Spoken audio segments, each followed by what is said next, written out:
better not have no plans tonight. Movie time and it's feeling right. You're looking for a love that lasts. You'll find it at Romance in the Podcast. Ooh, ooh, baby, you had me at hello. Ooh, I love you. I know. Ooh, ooh, baby, you're the wind beneath my wings. Ooh, I'll have what she's having. Thank you for tuning into Romancing the Pod. You had us at hello. I'm Paige Wesley. I'm Mikey Randolph. And I'm Todd Schlosser. And this week, Paige made us watch Red, White, and Royal Blue. So, Paige, why'd you pick this movie?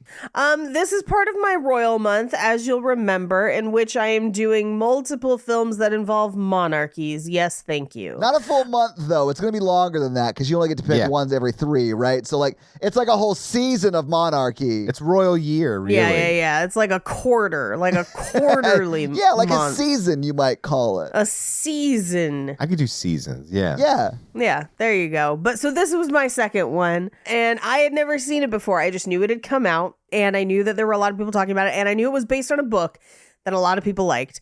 And honestly, I loved it. I had a very good time watching this today. I cried a lot in the last part. Same. But overall, and Todd, you told me there was no sex in this movie. I'm giving this like 2.5 to 3 lion roars. This was great. Very hot. I loved it. So I will say this about that. I was blown away by how much sex there was on my second viewing. I guess I just tuned it out. Oh, wow, you weren't paying attention? I guess not. I was stunned that you didn't. Yeah, I was like, what? Well, I heard it was like a Hallmark movie. I said that. That's what I was expecting, and I was really pleasantly surprised that it was not that. I will say it has the length and pacing of a Hallmark movie, That which is true.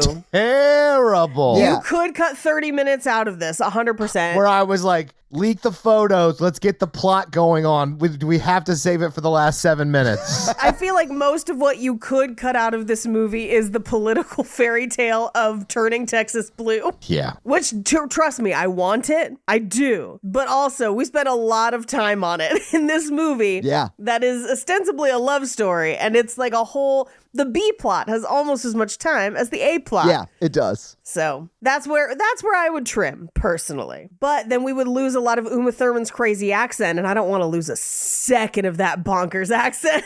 I have no notes for Uma. No, I'm fine with that. It was so long. I have no notes. That first half hour sets it up. That middle hour, I was just like, Yes. leak the photos. Yep. Yeah. After they're in love, it's way too long before they actually get in trouble, right? Right. Yes, absolutely. It's easily 30 to 40 minutes in the middle, and it is that second act that you could just pluck out of the film and drop. And I'm sure the reason it's there is because it's probably in the book. And so therefore they're like, well, if we cut all this out, everyone who loved the book is going to be like, hey. But personally, for the pacing of the movie, it could go. When has that stopped anyone making a movie on a book before? I mean, I feel like book adaptations go one of 2 ways. Well, 3 ways. 1, they completely disregard the book and it's a trash fire.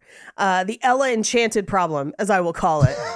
I love that movie. The book is so good, Cool. and the movie throws all of it out completely. But the movie on its own is good. No, it's not, Todd. I can't off the top of my head reference Ella Enchanted, so That's a good thing. Sorry. I will abstain for this argument. Wait till next week, Mikey. Oh, God damn. Anyway, so there's that version where they just throw it out, right? Or the original Dune movie where they were just like, what Jodorowsky's do, where they're just like, we're doing whatever the fuck we want, right? Yeah, we're doing whatever the fuck we want. We're doing whatever the fuck we want. Yeah. Or you have the Lord of the Rings problem where it's like, we're including every single emotion the Ents have ever had. And that's why this is 4 hours long. And that could be great or terrible depending on the pacing. Or my favorite version, which is like, we're going to get close. we're going to get close. And we're going to cut out the whole middle portion in Texas, which is what I wish would have happened in this film. Yeah. Although, Paige, I did sort of love this movie. I liked it the first time I saw it, but I liked it way more. I'm sure I just when I was watching it the first time, I watched it because Natalie wanted to see it. Sure. So I was probably like on my phone half the time and shit. But like for the podcast, I was like, well, I'm gonna have to like Watch know it. the plot. Yeah. So like I gotta watch it now. And when I watched it, first off, way more sex than I remember. Thank you. I guess so happy about I it. guess you could tell when I grabbed my phone on the first viewing. But yeah. Which, like, why? There are hot sex scenes. I was into it. Yeah. I get why you'd be into it. Yeah. Well, it's not super what I'm into it. Yeah. Ain't nothing wrong with it. I think it's awesome that it's in there and it's great representation and all that stuff. But like, It was a good time to go to the bathroom and text for me, you know? But yeah, but I don't know, man. A lot of the drama really hit me this time. Like the last fucking 15 minutes is just Todd in tears, man. And I like that kind of stuff. Oh, yeah. I cried through the last 15 minutes. Yeah, for sure. if you're gonna pander to me, I'm gonna respond emotionally for sure, movie. Absolutely. But I do think it was a bit long in the tooth. You know what I'm saying? Yeah. I liked it. It did have a Hallmarky vibe for me. Yes. And so I did not was able to get to the cry level of emotional stuff. For me, if Hallmark movies had as much sex as this movie did, I would love every Hallmark movie. I'll be like 100% real with Yeah, you. if Hallmark had the bravery to let the spare Prince of England bottom the president's son, yeah. Get on its level, Yeah. Hallmark. Step up your game. You know what Hallmark fucking needs? Anal. Duh. Oh, he's gonna mark that hall page. She came all the way to the Christmas tree farm. The acting was a little terrible, though. It was I liked it. I mean, I'm happy. I'm happy everybody gets representation. I'm happy that everyone's making terrible movies. I'm happy about it. I didn't think this was terrible. I mean, Uma Thurman's accent, bonkers. And we'll talk about it all day, but... I mean, the first half hour of them overacting, hating each other, also terrible. I mean, the here thing, for it. I'm here for it 100%. They act like they're in a Disney movie, Yes, like a exactly. Disney kids movie for TV. Yeah, they are. No, they're not. Okay, you're going to hate Princess Diaries too, because it's basically the straight version of this fucking movie. Yes. I know I am going to hate that because it's also a musical as well, right? No, it just has one terrible song in it. And we can all mock it because it's bad all around. I didn't like Princess Diaries 1. I don't like it. Deal with it. This one's Princess Diaries 2 is definitely more of a love story, but I liked this a lot. And the overacting was very, for me, in line with the enemies to lovers trope. Yeah. And this turns into like enemies to then friends to lovers, and I was all over it. I enjoyed this quite a bit today, but I also have not slept much because work is a nightmare, and then I almost burned my house down before we started recording. So it's been a day. Oh, and I have a new cat. Yeah. Old Grandpa Cat in the garage. Congratulations. Grandpa Cat. Did you guys name the Grandpa Cat? He's been named for a while. Jake named him when he still lived at the shop. His name was Vincent because he looks like Ron Perlman in Beauty and the Beast. I'm going to call him Vincent DiCaprio. Yeah. Uma Thurman overacts like a Looney Tunes cartoon character throughout this film. That's what makes it feel the most Hallmark to me. Yes. It's the best. It's so good. When he comes out to her and she's like, huh? And like her tongue rolls out. Yeah, I was like, oh. We're going to need pizza. I was like, yeah. Yeah, her jaw hangs down. I was like, oh boy. But that next like little scene, it's in the same setting, so it's not a different scene, but like they cut to them on the couch, right? Right. And they like the way they choreograph that conversation where their heads are like together, not sexually together, but like Yeah. she has her head on his head. I love the way that plays out. It's so fucking sweet. It honestly felt like, I'm assuming someone who was involved in the making of this movie was, queer on some level. Was the president's child? Oh, no, okay. And this is like how they wished their like coming out to their parents had gone. Like it is like picture perfect, and it takes place in the Oval Office. Here's the thing. This movie is a liberal fever dream. Yes. Like that is 100% true. Absolutely. It absolutely is. They're like, look at all of these people in Texas just being really cool with me coming out. Look at the woman prime minister and the woman president and the everything in charge. And I was like, oh, someday. My favorite though is when we first meet the president, we just see from behind and we hear the crazy voice, and then they turn and it's Uma Thurman. And I was like, what the fuck is happening? Who is she pretending to be? What is this accent? I honestly thought it was brave of her to go with her natural voice. in this movie. It was like a big thing online. She was very like nervous about it. Big wild swing. No, it is wild. She does sound wild. But when you were talking about how this is like a liberal's fever dream, I do think It is. that the only time I would ever want to be in a room with like Alex Jones is if like I'm watching Alex Jones Watching him watch this movie because I think he would lose his mind. I don't know. I just thought it was a real kind of unrealistic with like the woman president angle. Oh, I thought you were going to say unrealistic with them not using lube, and you're probably right, but like we don't need to get into it. It cuts. Like you might assume lube. I don't know. They like, might, I don't know. yeah, who knows? Maybe they packed Yeah. some. Who Yeah, knows? who knows? I don't trust anyone who says, "Do you want to make love tonight?" I'm like, they're gonna kill me. This is time to get out of this place.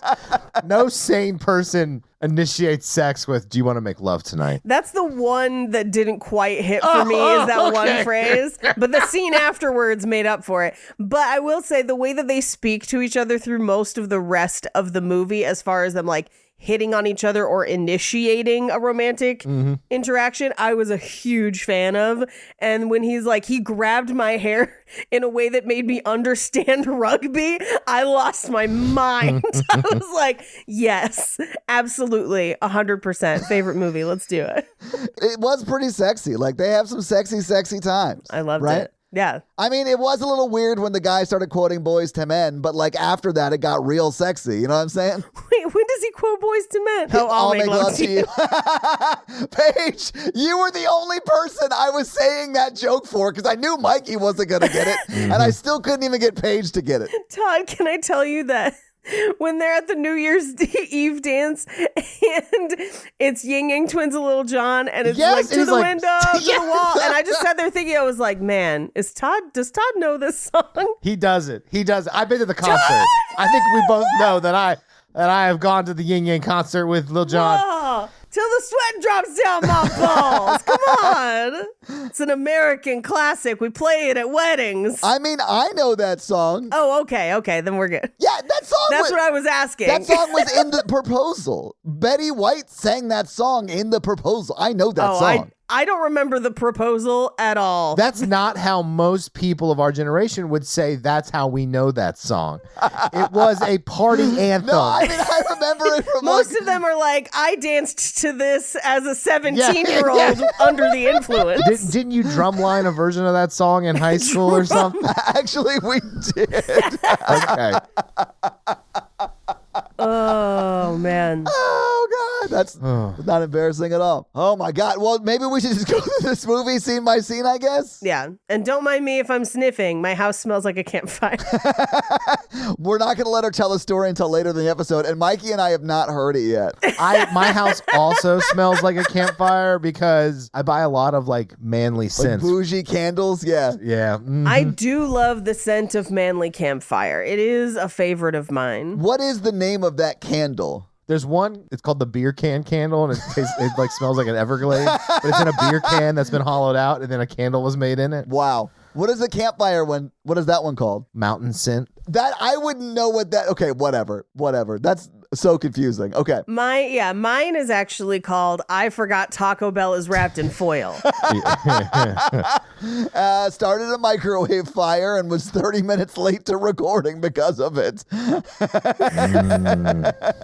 Oh. Yeah. I'm so tired that I like put it in the microwave and then I was standing below it and then the microwave made crazy sounds. It was like, and I was like, why is it doing that? And then I just looked up and there was fire inside. And the only thing I can describe is that my brain went, oh no. And then, like for a moment I was like, what me do to stop fire? But then I ultimately did and it was fine. You stopped the microwave? Yes. You probably should have just asked for the mild sauce, not the fire sauce. It says Fuego on the package. You're so tired you became Anna Faris from Just Friends on a cross-country flight. Yeah, 100%. Mm-hmm. Well, let's go through this movie scene by scene, Paige. It's a long one. Let's do it. We begin in merry old England, where we start at Prince Henry's brother's wedding. Now, we only see this brother like once here, once in the background somewhere else, and then at the end when he's a total bitch. Now, in this scene, the main thing to know about his brother is that he has a gigantic forehead and Pete from Mad Men bangs. And it's a bad look. No one should do it. If you have a giant forehead, I think you just got to embrace it, because this just makes your head look like a weird mushroom. Thank you for coming to my TED Talk. Paige thought way more about that than anyone else did, because this dude's got like 4 lines in the whole fucking movie. Yeah, he's got like 4 lines. There's a whole lot of disparate attractiveness going on in this royal family, which is weird considering how inbred they usually are. Yeah. Royals.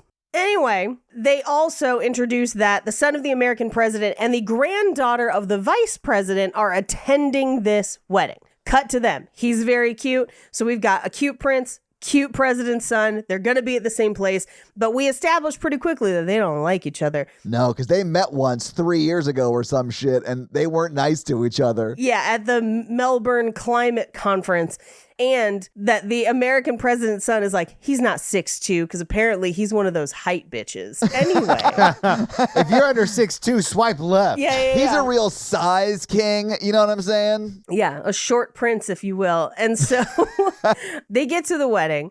And they kind of split up because the vice president's granddaughter, who again is only in this movie for 3 scenes, but seems cool as shit, she goes off with a guy that looks like Cisco. That is absolutely true. Yeah. I was like, did that guy have dumps like a truck? What is happening right now? What?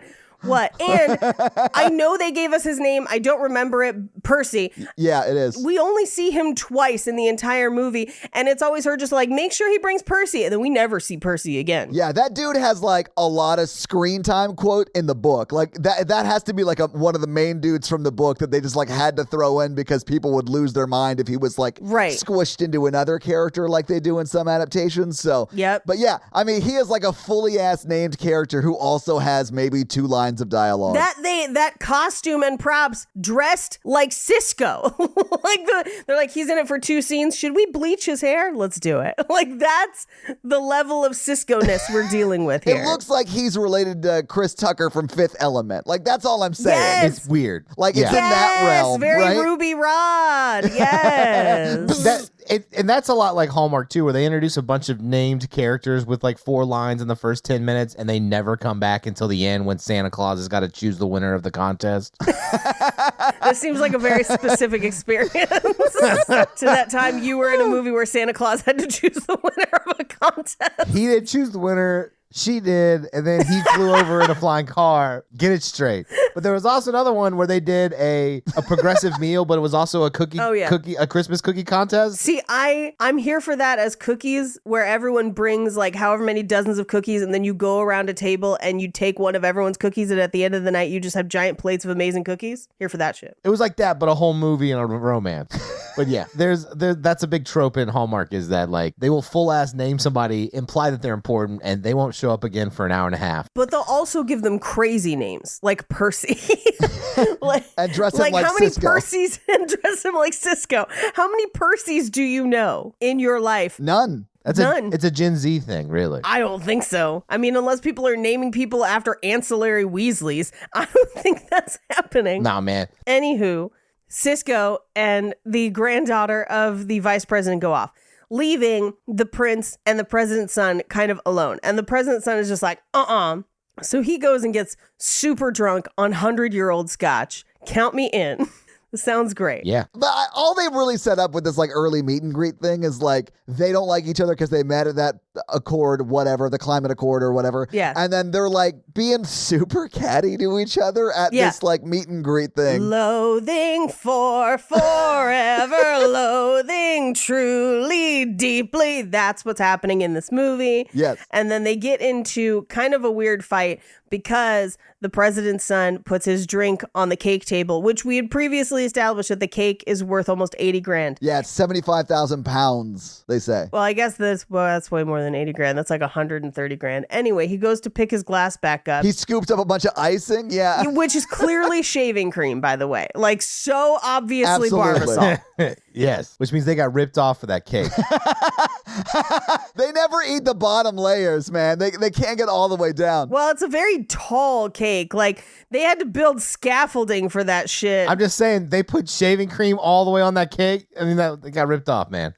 At first, he like notices it and he's kind of hiding it behind his back, but then he goes to like clap the shoulder of the prince dude and just covers him in icing. He covers him in his hot cream and like wipes it all over his jacket. Yeah. And they get into like a mini slap fight and knock over the cake, covering each other in so much cream. Yeah. And they turn towards each other, which I think is very telling. Very sweet, like frosting. When they're in crisis, they look to each other for support. Oh, I love it. Haha. That's so great. That'll be $160. Who is Santa gonna pick?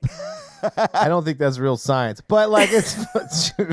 I don't know why you thought we'd bring any real science into this film. Anyway, it causes an international issue. Oh, this is where like the credits happen, and we're seeing like all these like newspapers saying like cake catastrophe or whatever in the New York Times. Which, why wouldn't you just say cake catastrophe? Yeah, cake apocalypse. Cake catastrophe? Yeah. Like there are so many other amalgamations of the word cake. The 4 cakes of the apocalypse. Yeah. The 4-tier cake. Open the scrolls that are full of sprinkles. Yeah, sorry. I'm in a real weird mood. I know. Decoration of independence. The decoration of independence. I love it. Nicholas Cake in Nashville. Yeah. I just can't believe this kid was a traitor. I'm sorry? I mean, we fought for our independence from these people, and he's just going to fuck their kid. Oh, I think, Mikey, hey, how about this? If they adopt a child that can inherit, and then his brother gets bumped off before they have a kid. It's the ultimate takeover. We literally become subjects of the crown again, and I will not stand for it. Yeah. This is my Alex Jones theory about how they're going to try and take over the monarchy. No. I think America takes over the monarchy is what happens. I don't think this movie passes the Bechdel test. I don't think a movie about LGBTQIA relationships, which have normally been not represented as much in film, needs to, personally. Although it does, because the president and her assistant talk about how to win Texas. Boom! Suck it! Suck it! They both have names. They both have agendas and jobs. They both have like full ass names. Yes. Yeah. One of them was that lady that was in Sex Life, which that is a bonkers bad show that I encourage everyone to watch so we can all laugh and talk about it. It's not good. It's bad, but boy, is it bad in a fun way. That reminds me, I've been watching Party Down season 3. Mikey been telling me it was really good, so I had to check it out. Fuck you. I'm already on Power Book 4 Force, and you guys don't get to come along on my wonderful journey. That sounds like an anime. I'm not going on the journey. It does. I have the power of cocaine and Yu-Gi-Oh on my side. Yeah. I'm okay. I pass on that. My favorite was when I told Armando, and he was like, it should be spelled Force, Fource. I was like, damn it, missed opportunity. Yes. Anyway. Let's move on. We cut to the president with a crazy drawl that sounds like a sort of cartoon Cheshire cat from the South. No, she sounds like Foghorn Leghorn. But silky. I would not describe her accent as silky. I would, because in this scene and others, it's like, well, thank you for giving me that information. She sounds like if Jessica Rabbit decided to be from the South. Hang on. Like Jessica Rabbit. All right. I'm into this. In Gone with the Wind. I'm not bad. I'm just drawn that way. Crazy. She would never win a general election sounding like that. I don't know. I think maybe people who have heard ridiculous accents like that in our country might be like, she makes a lot of good points, even though she is woman. I mean, the debate would be one-sided because she talks so slow that she would run out of time immediately. Let me respond. You're out of time. I yield my time. Yeah. It honestly just sounds like she's doing her best Bill Clinton impression, honestly. Like, I did not have sexual relations with that. That's what it sounds like to me. No, she sounds worse. She sounds like Jimmy Carter. Like if Jimmy Carter wanted to fuck me. I want a recreation of that scene in Pulp Fiction where she gets out, she like snorts heroin and then pops back up and she's like, God damn, I say God damn. Yeah. Such a great. And then so we hear her and see her from behind. I was like, wow, they really, really went Midwest for that accent. And I thought initially that they were gonna like give her such a crazy accent so that she'd be like, my son could never be gay. But instead, this is a liberal fever dream, and she's just like, of course, when I fought for equal bathrooms in the great state of Texas. Well, and that was his dad. Oh, that was his dad. When the Civil War was fought over gay rights and we defeated them. In the battle of the machines against the transphobes. Like, it's definitely some sort of alternate reality. Trust one, I want to live in. Don't get me wrong. Same. Yeah. I want the president to be married to one of the vegan police and for him to have gotten us unisex bathrooms. I want that. I want to live in that America. I forgot who did that. I just need to know if she pardoned him when he got done with Prison Break and then married him, or did she marry him before?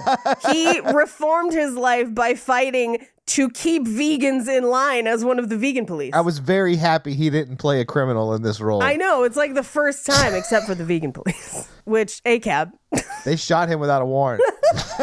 I love that we see both of them, Uma Thurman and that guy. I don't know his name, but I know who you're talking about. Clifford, the big red dog, yes. Clifford B. Clinton.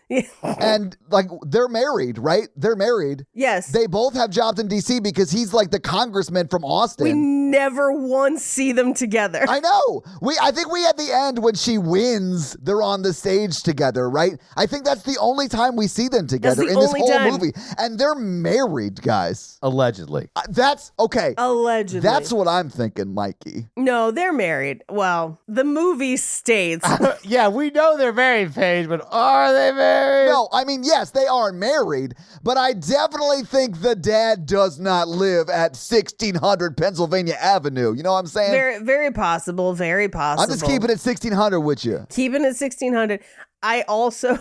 I thought it was very funny because, again, alternate reality America that I want to live in. Trust. Right. But because they also were trying to make this kind of like a Hallmark movie, the parents talk to their kids the way Hallmark parents do, but with liberal sprinklings. So in that scene where he's like, I fought for everywhere in Austin have unisex bathrooms, you little shit. And I was like, wait, what? Like, what a strange way to address a child. Love it. It is great. I want to live in this America. Me too. Anyway, the camera turns. We realize that the president is Uma Thurman with a crazy accent, and I am all in. I know. I am balls deep in this movie, and I am so happy to be there. Yeah. Also, her assistant Zara is the lady from Sex Life, and she's real fun too. Just snappy. She's awesome in this movie. I don't think I've ever seen her in anything else, and I think she should be in fucking everything after this. Like, she was great in this movie. Well, watch Sex Life. It might change your mind, but in this, I love her. I'm not gonna watch it. Especially if you say it's bad, I'm not gonna watch it. It's famous for having multiple giant prosthetic dicks used on the show. I'm back in. All right. And they are crazy sized, like so far beyond the realm of occurring in nature. And one guy says he can pump it up by squeezing his balls. It's a whole wild show. What is this on? Netflix. Hang on, that's disgusting, Paige. That's disgusting. But if I wanted to look it up, where would I go so I can avoid it? So I can not watch it. Okay, And Netflix? Okay. It's a whole bunch of naked ladies. A lot of naked ladies, but Netflix. What? It's on Netflix? Who would we Gross. better stay away from that. Yeah. We don't want to pay for Netflix if we're not going to pay for stars. Does he stick that prosthetic into the naked lady? Do they have sex? Oh, so much. I definitely will avoid it. I'm surprised we didn't see either of them naked in this movie. I mean, well, we see his butt. We get close. We see the president's dick in Minx, the guy who played, the president's son. I know. I still haven't watched Minx, and I really want to. You see full dong on that dude in Minx. Well, now I have to. What's Minx? It's a show It's on Stars. Well, in all fairness, I didn't watch it on Stars. I'm not watching that. I watched it when it initially aired on HBO. I'm supporting the writer's strike, and I'm not going to watch Stars. I'm not going to. You're going to watch every other streaming platform. You're just soloing out Stars. I support them the most. You shouldn't support Netflix the most. They're the worst. Yeah. No, I Like- don't. I've stopped watching things that are stressful at all. It's great. It's just below deck for Mikey, Below Deck. and that's it. When they're like, this episode, someone says they don't like crustaceans at lunch, and you're like, What? I hope they can recover. It's great. It really is like, I'm like, this relaxes me. It's like, how much of a dick can this chef be about when food should be ready? Oh, I don't know if you guys have met chefs, but Well, we only watched the spinoff. Not That's the right, it's real Down Under, Below Deck. yeah. We're Down Under because I didn't want to start with the main show. I wanted to see if I would like the format. I gotta say, love the format. But let's move on. I have to be on a plane in like Yeah, 6 hours from now or I something. have to be in the police car very early. Yeah. okay. Well, then you better get to watching that naked shit on Netflix. Anyway, so there's apparently some sort of big trade negotiation between the US and the UK that's occurring in the world of this movie, in which the UK is like, maybe we won't side with America. And I was like, guys. But we need to export our potatoes for your fish and chips and, get your tartar sauce. I don't know. They don't have no shit over there that I want. They don't have no shit over there that I want, is what I just said. No shit into there. The definition of low stakes, to be honest with you, where I'm like, yeah, we're gonna figure it out. What? This is high stakes? She says millions of jobs are on the line. They literally are the sons of like the most powerful people in the world, and you're like, there's no stakes in this fucking movie. No. No. Stakes is- I'm saying if you're like, what if America and the UK don't agree? And I'm like, we've figured it out since like 1776. We're gonna figure it Paige, out. low stakes is the third deckhand jumping over the anchor train as it drops, and she gets reprimanded because that's dangerous, and she gets very upset. That is low stakes. I can't watch something that menial. I can't. I need somebody shooting friends in the face over cocaine. That's where I'm at right now with my mental health. That's my day to day. Oh, that's sort of That's true. mine is like, I'm sorry I have to reprimand you for sending an email without capitalization. So I need somebody shooting people in the face about cocaine. I went to therapy this week, and I could tell that I was too interesting for my therapist. And I was like, I didn't even have a nightmare when I found that last body. And she's like, She just like leans in, like, tell me more. I'm like, nah, it's okay. I'll be fine. Anyway, I'm here if you need me, Mikey. So it's Below Deck. the UK and the US are disagreeing because one of them jumped over an anchor chain and they have to be reprimanded. Yes. So they have to send the president's kid over to England to apologize and hang out with the prince so that everyone thinks everything is hunky-dory. Yeah, like they're just pretending that they have been friends since they first met at the climate accords or whatever. One more low stakes story, Paige. Okay. Reality TV. They're doing a taco cookout. They're doing a barbecue on the beach where they go, while the guests go scuba diving. These are white people, yes. I don't trust them with tacos. There's a more diverse. It's the chef. He does everything. But anyway, the big thing was he's like, did no one bring the brisket over on the boat? And they're like, and it goes to commercial and there's all the dramatic music. And then the boat had to go back and bring the brisket. And then you're like, thank God that worked out for them. And that music was like, da da da da da. Yeah. Like it was dramatic. That's low stakes. Yeah. That is hella low stakes. And it's like, great. And I'm sitting there like eating popcorn. I'm like, you dumb bitch. You forgot the brisket. How could you forget brisket? Chump, chump, chump, chump. They're not chump. even going to tip this cruise or whatever they call it now. Meanwhile, I'm over here where I'm like, you didn't erase all copies of that jump drive. He's going to shoot your face. And then you're going to have to talk to the FBI. I'm going to go put a tinfoil burrito in a microwave. Yeah, you let that little girl live. She's definitely going to grow up into an assassin and come back and kill you. The FBI came that episode, but it was the federal brisket investigators. We understand you've been keeping brisket off boat.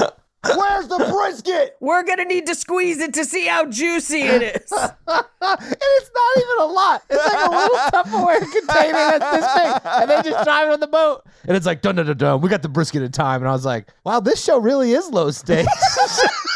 Put the brisket on the ground. They had to risk it for the brisket. You know what I'm Yeah, saying? they did. Risk what? Another commercial it's just break? a commercial. Come on. A 4-star Yelp review.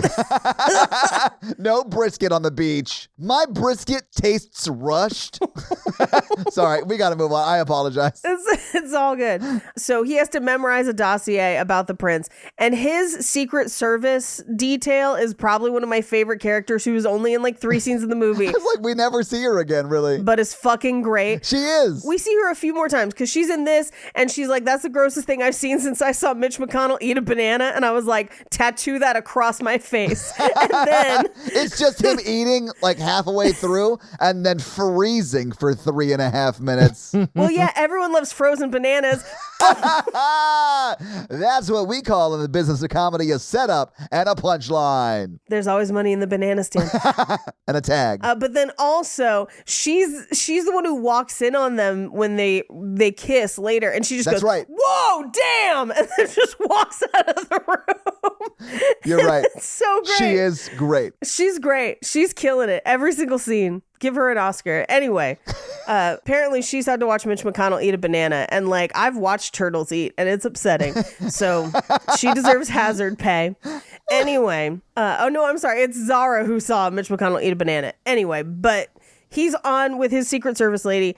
They're in Air Force 2, 3. Anyway. What is the one that takes the kids? Yeah, I don't know. Yeah, I don't know. I did, when I was in high school, get to go, because Hillary Clinton was the vice president at the Secretary of State at the time. Yeah. And we got to go sit in her helicopter one time. That was pretty cool. My sister worked for her Yeah. at the Secretary of State's office. That's where my sister works. It was wild that she has that crazy Uma Thurman accent. But her emails or whatever. But her emails or whatever.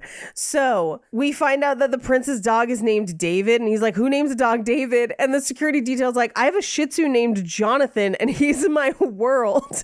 And he's like, yeah, I've already told you that's weird. And she's like, shut up. Look at these pictures of my dog. And I'm like, I love their relationship. They are great together. They're real cute. I mean, just like good friends, you know? Good friends. But they arrive in England and he meets Sean the Equerry, who we will find out is dating Zara. Shh, but we don't know yet. Or at some point over the course of the story, they start hooking up at least. Yeah. And they have a secret phone because you always want to have a burner phone. And if somebody gets that number that shouldn't, then you got to cycle your phones. That's how you stay one step ahead of the FBI and move serious weight in New York. Where's the brisket? Gotta risk it. I got 4 kilos of brisket coming into the dock tonight. And if you can't move that weight, then I'm going to cut you out right now. I just take a pocket knife and dip it in, and then I like eat it off a little bit. I'm like, it's pure. It's pure. They've been cutting this shit with sauce. I'm so sorry for this weird, exhausted late night energy. Anyway. Oh, man, I love it. They get there to England. And they do a couple different photo ops together, and they have to like sit them closer on the couch. And there is this scene where there's like a look as they scoot in closer. Oh, yeah. Definitely more from the prince's side. Yeah. But they talk about like how they met, and they do this kind of, you'll sometimes see celebrities do this to amuse themselves in press junkets because press junkets are so boring. Yeah. Where they just start making shit up and like playing around with it. And it's actually pretty fun. But they kind of not quite bond, but they're at least they're not fighting in this scene, right? Right. I mean, I will say this, even in the first scene when they're being catty to each other, they have some chemistry, even in those scenes. And it's just like, it's like firing up here, I think, you know? Yeah. Enemies to lovers. Because they're still sort of being like playfully mean to each other now. It's not just straight up mean. It's like teasing and stuff like that. Yeah. But then they go visit a children's hospital. I guess they just really love getting off on miserable dying kids because they like really bond in that situation. They do really bond. But I think it's more him being like, okay, he's not this entitled asshole. He does care about these kids, and he is a little more down to earth than I originally thought. Even though he's not, because he's never owned a key and he doesn't cook for himself ever. I mean, those are facts. But he does have real nice, soft looking lips. So we're going to excuse it. Yeah, definitely. Anyway, at the hospital, Okay. there is what? I said, okay. All right. I'm glad we're all agreed. We're excusing it for the lips. Okay. So there is a false alarm, but they think there's an active shooter at the hospital. So they get shoved into a closet together. Well, it's really the president's son tackling the prince into the closet. Yeah. The symbolism is not lost on us. Yeah, because they're in that closet by themselves for like a good 30 seconds, Go right? down, Mr. President. And he tried. Well, it's the president's son, Mikey. He's not the president. Yeah. I know, but Anyway, he's like, the prince at this point is like, why do you hate me so much? And he's like, the first time I met you, you were an asshole. And the prince immediately high roads him and is like, yeah, well, my dad had just died. Okay. The Prince Regent, ever heard of him? I don't know if it's Prince Regent. I'm not up on my monarchies. I have no idea. He would have been the next in line to the throne, right? Though he would have been like the prince. I believe whatever. it's his mom who's the Duchess of Duchess of Edinburgh. Well, no, when his dad was alive, he would have been the next in line to the throne. why can women inherit the throne? I don't understand. No, women can inherit the throne. It would have been his mom. Ugh. She's the shit, Duchess that's of Edinburgh. right. He wasn't he wasn't Stephen Fry's son. Yeah, his dad was a normie. Yeah. Yeah. You're right. Sorry, my bad. And mom, we will establish later, is still alive and would potentially abdicate to his oldest brother, Philip. He have giant forehead and shitty opinions. So, Yeah, we actually find that out in this scene because he says, like, my mom is the Duchess of something. it's actually later, but yeah. I thought it was with the kids and when he's talking to the kids in the thing. Either way. Oh yeah, a little bit after. He's like, my mom is the Duchess of Edinburgh. His mom runs an entire country. So, Yeah, so his mom outranks my mom, and they have like a little laugh with the kids about it or whatever.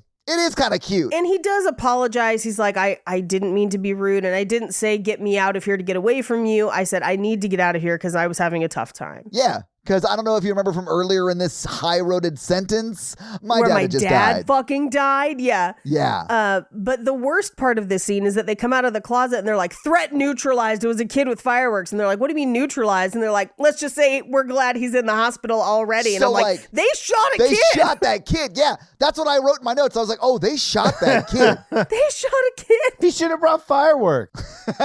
He honestly should have remembered the fucking brisket. There's brisket in his pocket. The FBI was like, he probably got 20 cc's of burn ends in his pocket.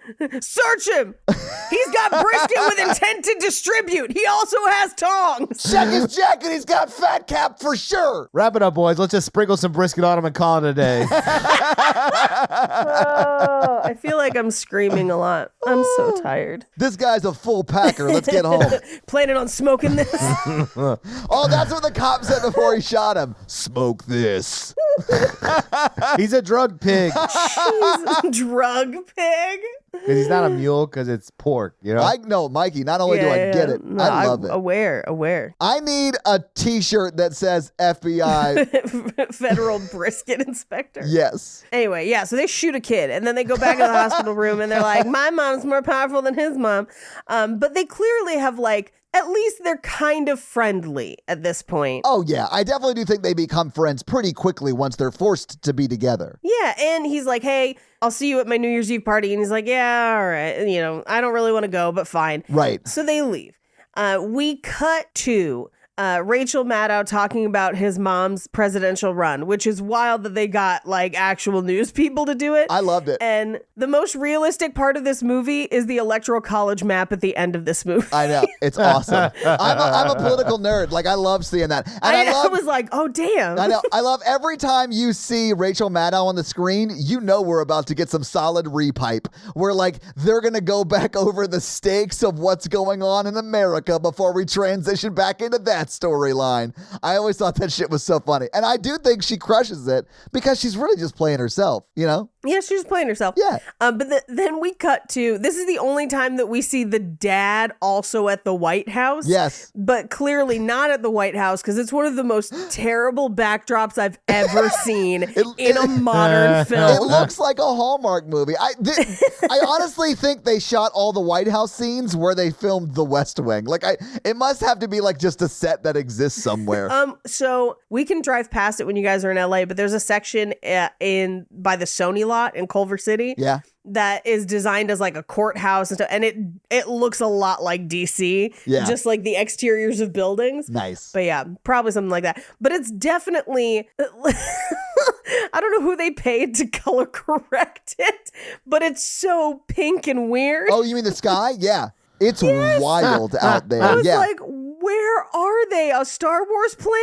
And they are outside the Oval Office. They are on the balcony Yeah. that overlooks one of the gardens. Forgive me, I don't know which one. Rose But they're Garden. on that balcony, literally steps away from the fucking Oval Office presidential desk. Yes. And we still don't see the dad and Uma Thurman together in any scene until she wins the election. Right. He's like iced her out until she wins re-election. I also love that Secret Security is Secret Service. Secret Service, that's what I mean, is only in scenes where it's useful to the plot for them to be there. Yeah. Because there are whole sections where he's like, just come up to my room later. And I'm like, how? Yeah. He's a dignitary. He's a visiting dignitary. Hey, Prince, sneak away in this building where there's literally an armed Marine at every door. Yeah. You can't sneak through the White House. Yeah. Unless you're Nightcrawler. It's don't ask, don't tell. We've repealed that by now. And remember, this is a liberal fever dream. Yeah. It's weird in this one that they had Obama's death camps and they rounded people up and put it in them and made them gay marriage inside of them. It's just really weird to me that they included that in this film. I love Michael's like recollection of what like the red panic was at the time of Obama. His retelling of that was like obviously wrong, but like so fucking right, Paige. It was so right. She has her hoodie up over her head. She cannot stop laughing, Mikey. Made them gay marriage inside of them. Yeah. Yes? What? They're turning the fucking lemurs straight. What are you going to do about it? It's a fucking America. Get with it. It's just really weird that the White House in this film, the foundation was made out of aborted fetuses that they forced everyone to have. Okay. So I did watch this with Alex Jones, is what you're saying. Step too Okay, far. cool. Step too far. How do you think they grow those flowers so big in the flower garden, Paige? Adrenochrome. Stem cells, Paige. She's like, I can win re-election now that we have redistributed all the wealth. Oh, can you believe they're showing this to our children? Thank God that my participation trophy came this year from the federal government in the mail. You mean your tax refund? I wish I got tax refunds. I'm telling you, Todd, you can. You should be filing differently, but whatever. It's too late now. Well, no. I make too much money on the side. That's the problem. No, I know. You should be filing your side money differently. Yeah, under your mattress and not reporting it as income. I mean, either that or funneling it through a pass-through so you can send yourself W-2s and be taxed at a lower rate. Okay. Or don't pay them. What are they going to do? Arrest you?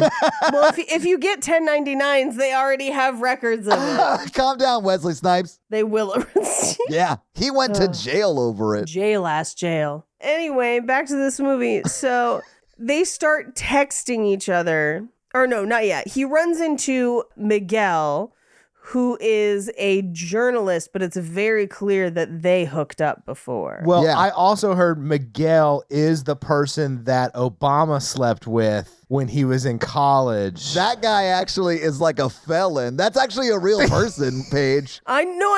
I was like, what a deep cut, dude. I know Oh, about no. that. Paige, it's not a deep cut because that guy is recently back in the news for some shenanigans. I know. But that's why he's top of mind for Mikey. Yeah.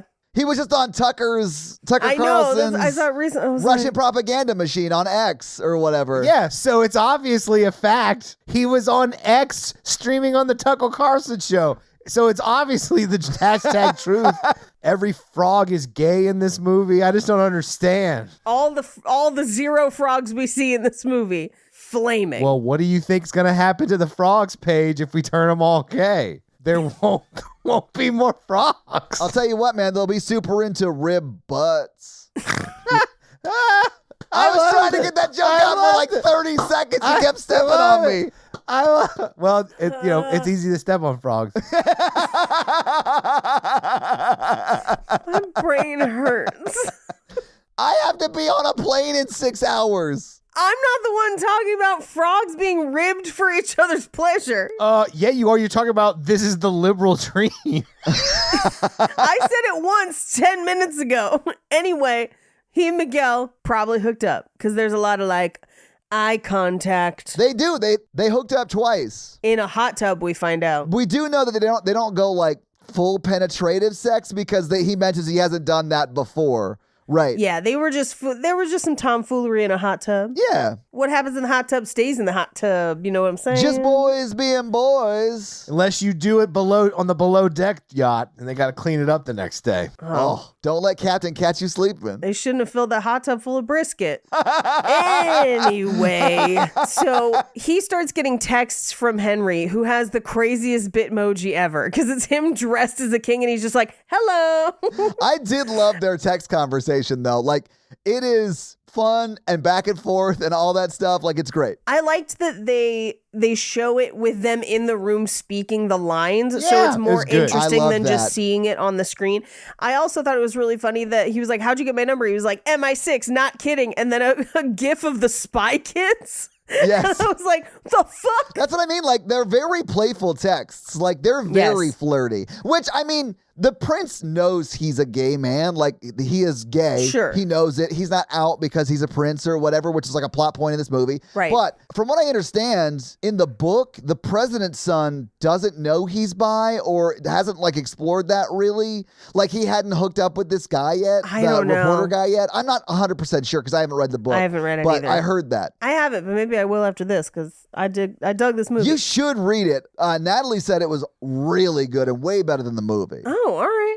Anyway, we do cut to Alex's room where he's got the turkey, which I feel like because they mentioned this in the movie and they're like, oh, it's an American tradition, but they don't really talk too much about it. For our non-American listeners, every year we have a holiday called Thanksgiving. It's problematic. We've started to re-examine it in recent years. That's beside the point. What is the point is that we often serve turkey. And so in some weird guided marketing person's mind, I don't even know how long this has been going on. At least 50 plus years. Probably Longer. I'll look it up while you're talking. Probably more. It might even be more.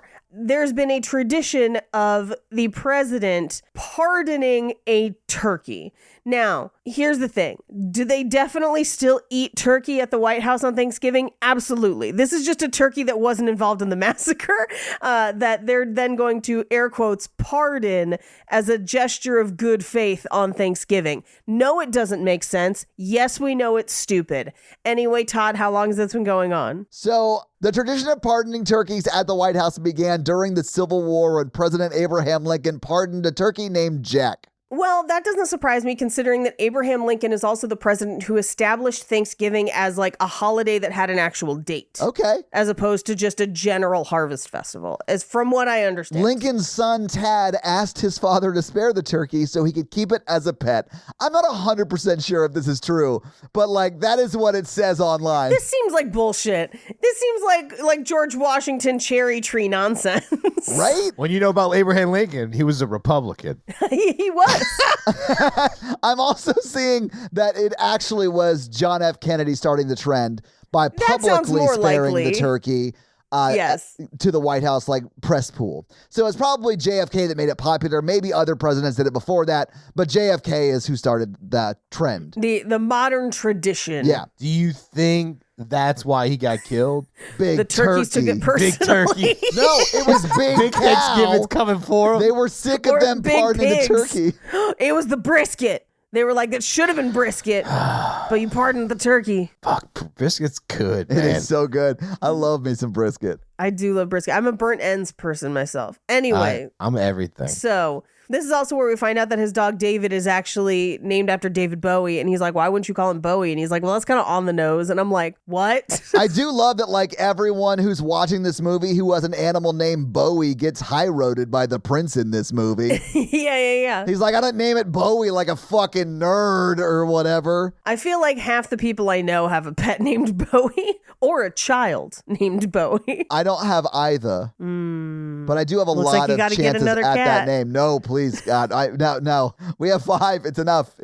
We have enough. Are you sure? Because I just got another one, which means I'm kind of more on your side now. No. You're 3 away, Paige. 3 I'm away not gonna from get just my cat number. I have 2 dogs. I wish you guys could shut down your compassion like I can. I pulled out of the house and there was like a puppy wandering in the street and I was like, not today, Satan. And then I just drove away. So, okay, let me tell you this story really quick. We have a gym in our garage. Natalie was out there. She saw a snake in one of our like mouse glue traps, and it was still alive. So I was working upstairs. I come downstairs, and she's like, we got to save this snake. If you use olive oil, it'll dissolve the glue. That is exactly what we did. So we like hosed the box down so we could like safely open it, you know, because it was like, whatever. So we got it off of him so he could like, we could pour the olive oil right on him, and she did, and he got up and left. Yeah. So like, she's so compassionate. It's awesome. But like, that's why we have so many animals. Get started on your resolutions with Factor so you're ready for the new year. Factor's ready-to-eat meal delivery takes the stress out of meal planning and sets you up for success in the new year. Skip the groceries, prep work, and the cooking fatigue. Instead, get chef-crafted, dietitian-approved meals delivered right to your door with over 35 meals to choose from per week, including options like keto, calorie smart, vegan plus veggie, and more. Plus, over 55 weekly add-ons. You'll have tons of nutritious and flavorful options to kickstart your resolutions. Factor now offers like a load of snacks. In fact, we just got some of these like smoothies that were really great. They have a banana chocolate smoothie that like I drank way too much of. It was so good.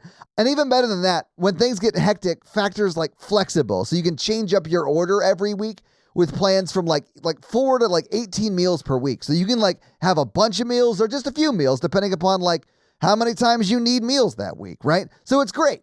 So head to factormeals.com/romancingthepod50 and use code romancingthepod50 to get 50% off. That's code romancingthepod50 at factormeals.com/romancingthepod50 to get 50% off. Come back in. Okay, so he like I think called him about the turkey, but they've been texting back and forth. There's vibes. They're actually speaking on the phone in this scene because the way they shoot it is like he's lying on the bed next to him, right? Right. And then it cuts back to him sounding like he's on the phone, and then he's gone, and then they hang up. Yeah, it's really cute. I like the way they shoot this stuff. It's very But this cute. is like them falling in love long distance. Right. Oh, come on. If this was like a real, it'd be like, send me that dick pic. No, they haven't crossed that like barrier yet. You cannot talk to somebody long distance for more than 7 hours without being like, let's FaceTime.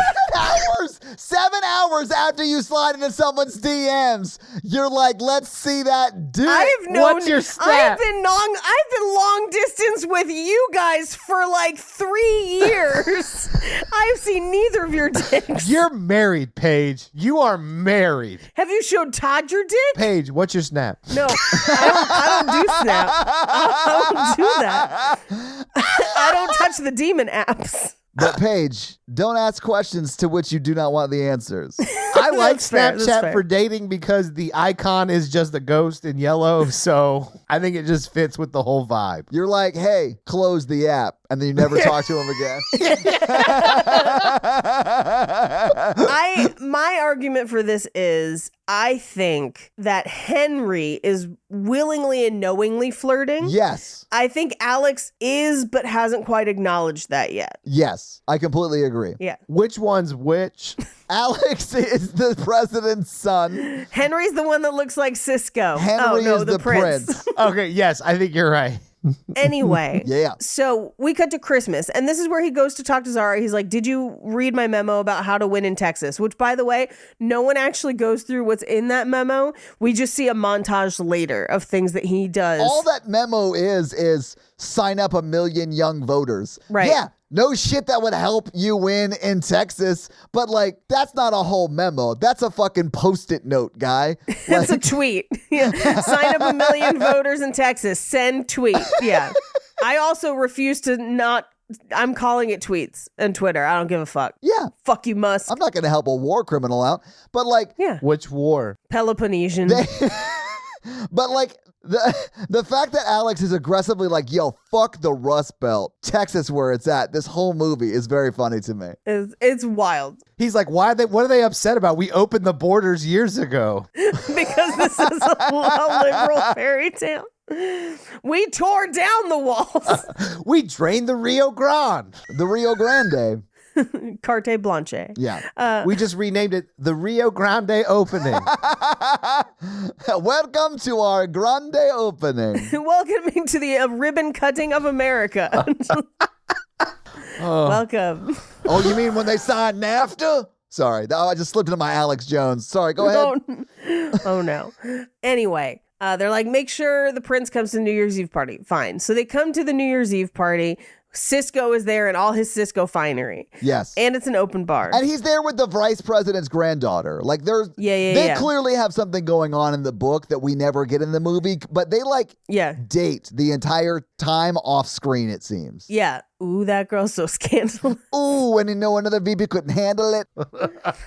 Anyway, so Alex is kind of like making out with girls and dancing with girls, and Henry's kind of looking at him like all sad, but they're definitely like eye fucking each other from across this party. And then they play Lil Jon from the window to the wall. Betty White did it better, but yeah, it's fine. How dare you? How dare you slander Little John? Okay, so I do like the scene where they like lock in on each other on the dance floor because like everyone ducks down. It sort of reminds me of this is gonna sound insane. West Side Story. It reminds me of West Side Story, right? Where they like smear Vaseline on the lens, except for the two of them. Yeah. Oh, it's just like West Side Story because it's like Alex is the prince, right? No, it's the other one. Yeah, Henry's the prince. It's like Henry's, country oppressed our country and tried to murder us. And then when you're a Brit, you're a Brit. All the way from the first fish and chips to your last dying day. I'm just saying, Alex is Maria, and what the fuck? Maria, I just said what the fuck to Maria. It's like he just comes to bed and he's like, Charleston's under siege. We're not going to let anyone in. Charleston's under siege. And then Alex like, okay, I guess we'll fuck. And it's like, what? Just like Abraham Lincoln. The Brits are coming out on top tonight. We're gonna watch the rebels drop tonight. The colonies will grumble, fair fight. But if they start a rumble, we'll rumble them right. I need a West Side Story parody that is 1,000% about the Revolutionary War. It's just Hamilton. No, it would be better than Hamilton. Come on now. Lyrics by Sondheim, Page. Lyrics by Sondheim. Lyrics by Little John Page. That was his first movie credit, I think. Love Sondheim. Anyway. So they eye fucking each other across this party. Yeah, I love the way they do this. And then it counts down to midnight, and Alex kisses a bunch of girls, and Henry's just like, So he goes outside, and Alex follows him out there. He's like, hey, what's going on? And he's like, have you ever thought of what you would do if you weren't in your position? Like if you were just a regular person? And Alex is like, fun thing about America, I used to be. Yeah. Like, so here's the deal. That's how it works. Although I'm the president's son, I'm supposed to let the audience know that I was middle class for a long time in my childhood. No, if she became a state congressman at like 27 or whatever, like they would have been well off his entire life. State representatives don't make money. Depending on when she had him. Oh, I thought that's when she won federal office. I meant federal representative. Sorry. Yeah, no, that Texas state representative. So she probably didn't make that much. Oh, okay. Mm-hmm. Fair enough. But the fact that they think there's a middle class, what kind of liberal fever dream is this country?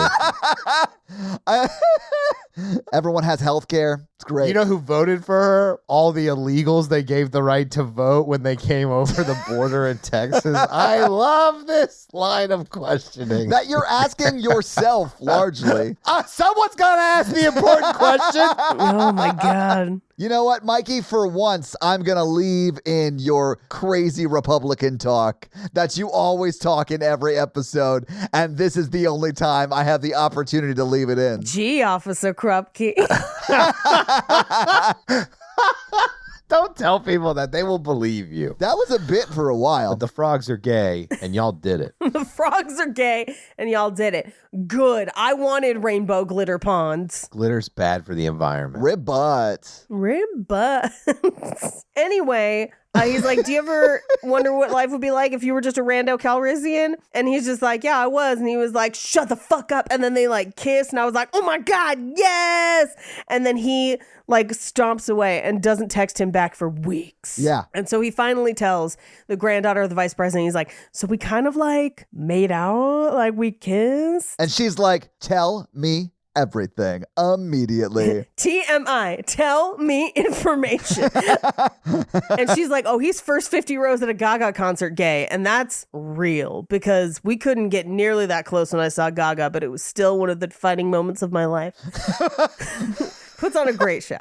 Apparently. Oh my God, it's one of the best concerts I've ever seen. So fucking good. Anywho. Princes aren't allowed to be gay. And she's like, but you should invite him to shit so he could bring in his friend Cisco. What's up? I brought my thongs. But this is where he says, when we kissed, he grabbed my hair and I suddenly understood the difference between rugby and football. And I was like, yeah. Well, duh, because in football they wear helmets and they can't grab their hair. Yeah. Yeah, that's why you got to tape your head down when you give... No, wait, hold on. Wait, what? In what anything do they tape their head down, Paige? Their ears in rugby, they have to tape their ears down. And I was okay. going to say that's why he has to tape his ears down to give blowjobs. I played rugby. I never taped my ears down. I know, Mikey. We can tell. You're supposed to tape your ears down. Cauliflower. I don't have no cauliflower ear. No, your ears are so cauliflower, they broccoli. They broccoli ear. Because they smell bad. Oh, God. Nothing makes sense. Anyway, so the granddaughter of the vice president is like, hey, by the way, you have clearly wanted to ride that dick for forever because you guys have been flirting for months. And at the New Year's Eve party, we all saw you eye fucking, but we pretended like we didn't because it was a whole West Side Story thing. Yeah. And then, you know, you miss each other. He kissed you. You liked it. How many guys have you been with? And he was like, just 2, this one guy in high school, and then Miguel Ramos, who's the journalist guy. And Politico reporter. yeah. Yeah. That seems like an unwise thing you should do there. Yeah. Don't worry, I dicked him down off the record. Wink. Like, Wink. I mean, and we find out that this dude is a D-bag. Like, he's the one who leaks the emails or whatever. Yeah, that's bullshit. Yeah, fuck that Well, dude. maybe he shouldn't have stored them on a server outside of the White House grounds. Yeah, that's what you get for using a private email server. Alex. Anyway, this is also where he's like, I'll make him be my guest to the prime minister dinner. We'll talk about it there, right? Yeah. So we cut to the prime minister dinner, which is where we find out that in this fictional world, the prime minister of Great Britain is a fabulous lady as well. And it's just like lady prime minister, lady president. It's all wonderful. It's basically Barbie, but in real life. And that's why this movie is a classic. What I love about this is it like posits a world where women run it. And obviously the biggest problem with that world is, oh my God, what if the president's son and king's grandson fall in love? And Prince kissed. Yeah, like that's the biggest scandal in the world? I don't know, man. I don't know if you saw in the background, but like they did storm the Capitol to expand Medicaid. So Plus, thank goodness our emissary to North Korea, Gerard Depardieu, dicked down Kim Jong-un and then told us about it in that movie a few weeks ago. Oh, no, wait. It was Chairman Mao, wasn't it? It was Chairman Mao. It was Chairman Mao, yeah. But I like your fanfic just as much, Paige. I like it. Yeah. He, Putin, and Kim Jong-un had a 3-way, and like, dang, the world's a peaceful place now. Chairman, wow. You know what I'm saying? Anyway, Miguel is like, hey, I read your memo from inside the White House, which, by the way, who do you think leaked it? Or do you think he just been hacking his emails the entire time? Yes, he definitely, this is like a tell that you're like, remember later, right? And be like, oh, well, Right. he already knew about the memo too. So like, you know, he definitely hacked his email. I think the first night they slept together, that was the reason he slept with Alex. Toxic. Yeah. And other Britney Spears songs that would apply to make it funny. Yeah. I'm not a girl, not yet the president. All I need is time to win the election that is mine. Anyway. Do you think in this world that Britney's still under conservatorship or not? She never would have been on. No, I think Britney's a senator. Yeah, exactly, Paige. Britney won the Nobel Prize. Yeah. That's why I want to live in this world. But the only trade-off is she never got hurt enough to write Toxic. So we don't have that song in this universe. It's not worth it. We've got No. to destroy her Yeah. for Toxic. Exactly. That's how good Toxic is. Obviously, no, please don't do that. I would give up Toxic for Britney. Whatever. I don't care. I didn't pay 99 cents for that song 20 years ago. On Apple Music, when Napster stopped working and you were like, God damn it, I guess I have to start paying for songs again. Stupid 9/11. That's not what caused that. I think it was related. At least in this world, President Gore stopped the terrorists from attacking America. They actually never mention 9/11 in this universe, so I have to assume it did not happen. Yeah, I've got an inconvenient truth for you. Women rule. I would love for the biggest scandal in the world to be a prince and the president's son hooking up. I don't even think it's that much of a scandal. America seems to take it as like, okay, fine. And, you know, it's just the royal family, really. Yeah, that's what I'm saying. Like, if that was like the biggest news story, we're probably doing fine as like a world. Yeah, I'd be like, are there pictures? What's their Dipsy handle or whatever? I don't know how Dipsy works. Did they record it? Can I listen? Hey, good day, mate. Take out your penis.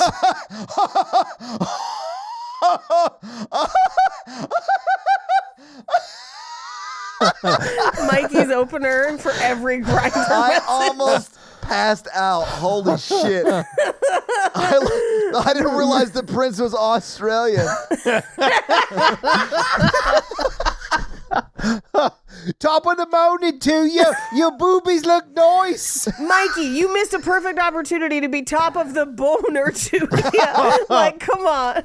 Oh, top of the morning wood to you. And a million options. Your teeth look really nice. I want to stuff it in your Stonehenge or whatever. I want to stuff it in your Stonehenge.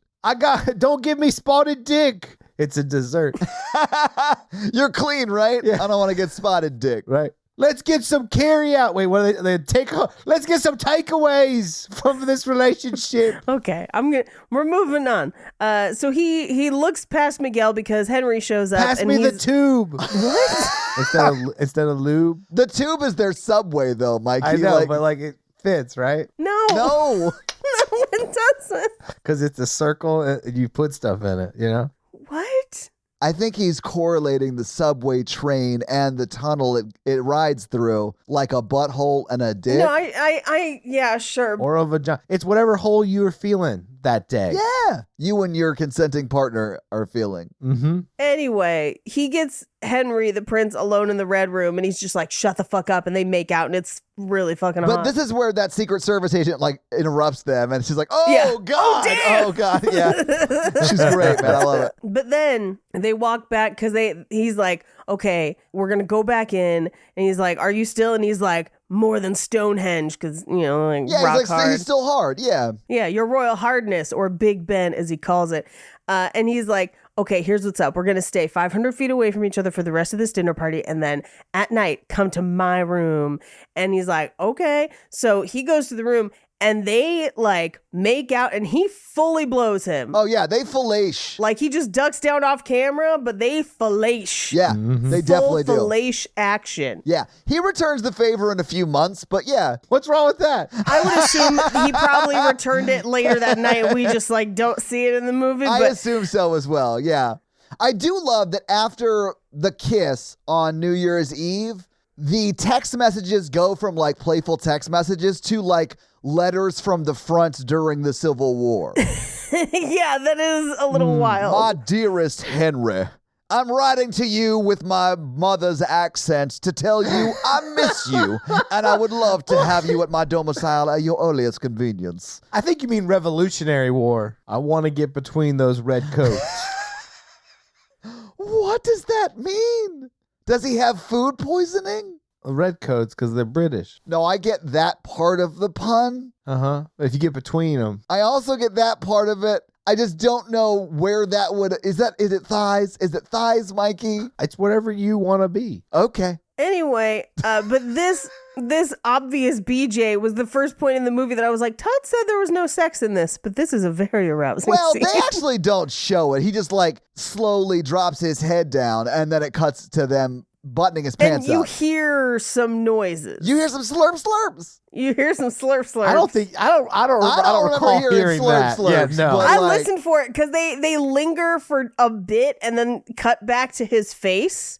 So to signify clearly things are going down below, and you hear zippers and all kinds of stuff. I was like, oh damn. We're gonna have to talk about this in the Facebook group because I didn't see no slurps on the screen, and I had subtitles on. I don't think they subtitled it, but I was listening to this with headphones in, and I definitely heard some slurps. I think Paige just left Dipsy on in the background. Also possible, but also I was think, just them taking off their lizard people costumes so they could actually hook up. Oh, but I think for me, they're both insanely attractive, and I was like, I'll watch them in any configuration you want to put on the screen. Let's do it. Yeah.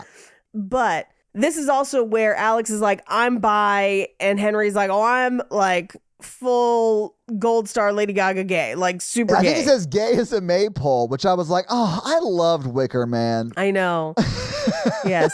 Gay as the Wicker Man. Yeah. Anyway, so he invites him to a polo match in England. So he then travels to England. They hook up in the stables. It's like a whole thing. There's another blowjob that happens there. Yeah. This is when he returns the favor. Yeah. This is also where he jokes that Alex is a mouthful. Hey-o. Yes. You know what I'm saying. Yeah. You know what I'm saying? America. USA. USA. Prince is a real size king. Mm-hmm. Everything's bigger in Texas. You know what? Hello, it's my dick. Well, yeah, it's because he's made out of stem cells. They have designer babies now, Paige. Mm-hmm. Because it's universal health care or something. I'm worried about you, Mikey. That I'm keeping my pulse on the current events. I'm pretty sure Mikey thinks we live in legit Gattaca, which is another Uma Thurman movie. Oh, man. Imagine if she had this accent in Gattaca. I would love it so much. Me too. Did you change your eye color?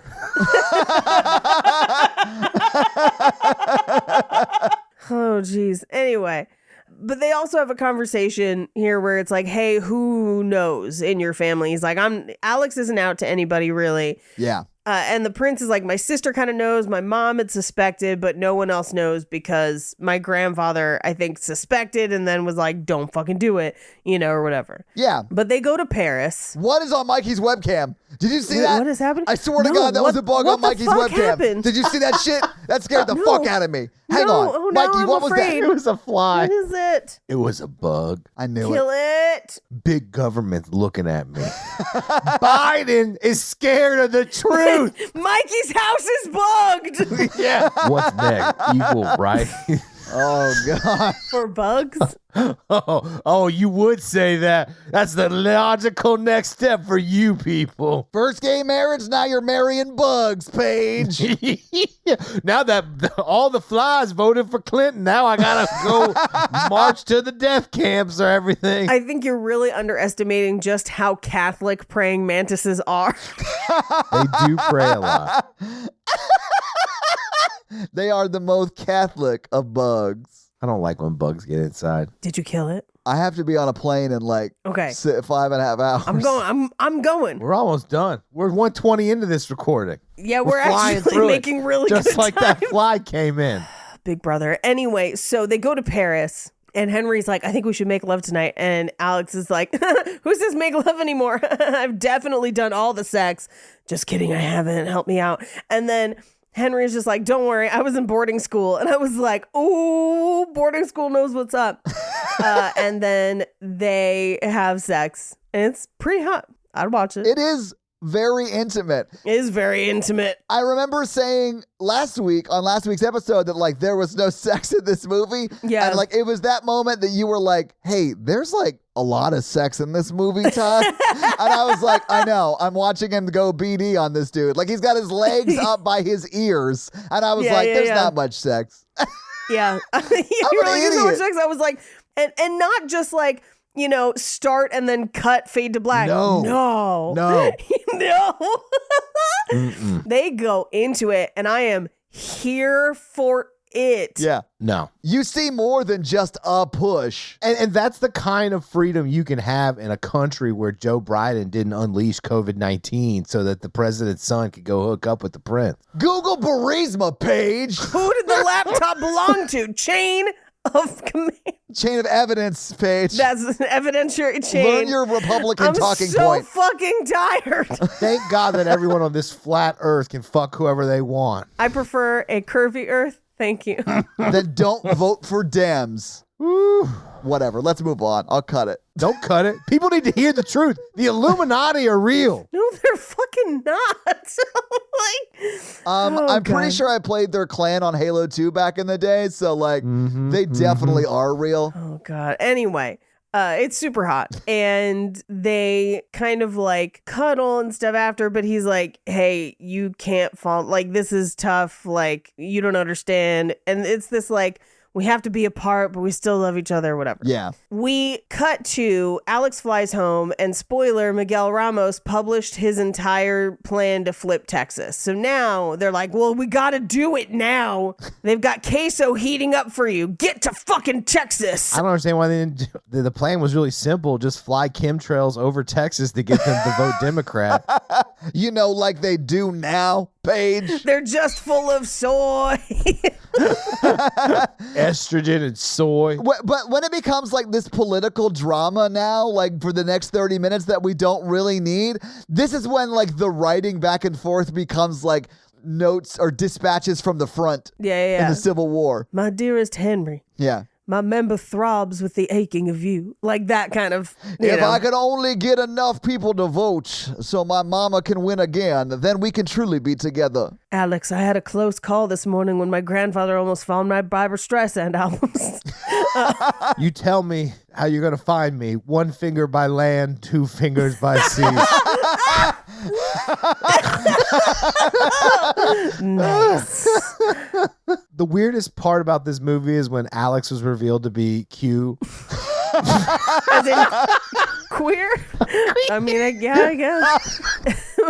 We cut through a montage of him fixing Texas. Hashtag fixing Texas. Fix it, Texas. Yep. And he basically, it's implied that like he makes huge strides in Texas and now they're potentially going to win Texas. So at the DNC, his mom's about to win the nomination and he's giving a speech and Henry is there. Oh shit. So they go up to the hotel room and just like, all night long. Oh, yeah. Till the break of dawn. Yes. Yeah. Double up, double up. Anyway, they wake up the next morning to Zara trying to like knock on the door to get Alex ready for speeches and stuff.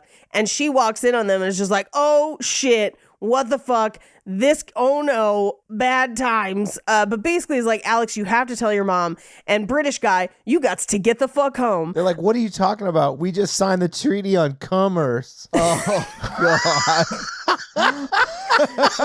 But he's importing bangers and mash. He flew over on the Concorde. The Concorde? Yeah. It comes super quick. The only time that's not a good thing. So tell us more about his Southern strategy. Wait, his Southern strategy is to cradle the balls and work the shaft. Yeah. Anyway, Alex goes to talk to his mom and he's like, Mom, can we talk? And Uma Thurman's just like, sure, what's up? Oh, we're gonna need pizza. But he That basically, sounds just like her, and it does sound insane. I will acknowledge that, listeners. Her jaw drops literally a foot off the ground like a coyote in a cartoon. She's like, you're gay? with her tongue falling out, Tex Avery style. Yeah. Can I give you some advice? Figure out if you feel forever. Just crazy. But so they have a heart to heart. It's very, very sweet. This is a scene where they have their heads together that I really love the way it was sort of like Yeah. choreographed in a way. It's real sweet. I mean, I cried during this scene. I cried during the scene too, especially because it's the most ideal version of this where she's Yes. just like, I love you. Thank you for telling me. I'm excited to know more about you and your life. Yeah. And she also does say you have to tell your father. Yeah. But he's going to go to a vacation house with his dad and invites Henry and Cisco, although we never see them. But it implies that his dad kind of already knows. Like by the time they get there, the dad is like, yeah, they're in a hammock together reading. I'm pretty sure I get it. He's like, we found your royal room with men's fitness magazines all over it. fitting his dick in your. I do think he told his dad, but that occurred off screen. Yeah, I think you're You right. know? Because the dad's always just like, yeah, no, of course. But this is where he's like, I thought you were going to have a Catholic moment about it. And he says, I'm the patron saint of gender neutral bathrooms in Austin, you little shit. Yeah.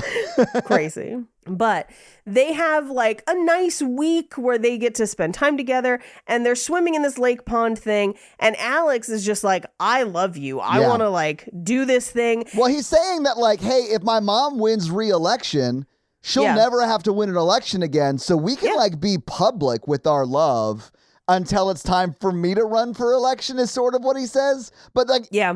the realities of the prince's life are very different. He's never not Yes. gonna be a prince. Yeah, the prince just gets up. He's like, I got to go take a shit, and he leaves. Yeah. He does pull a Mikey, yeah. I have to drop a jobby. So he swims away and he just like waits till Alex goes to bed and goes home. Yeah. Doesn't tell Alex anything, but he does tell his sister, he's like, I had to end things with Alex because Grandpa can't find out. And it's this whole thing. And Alex tries to call him, but he ignores it.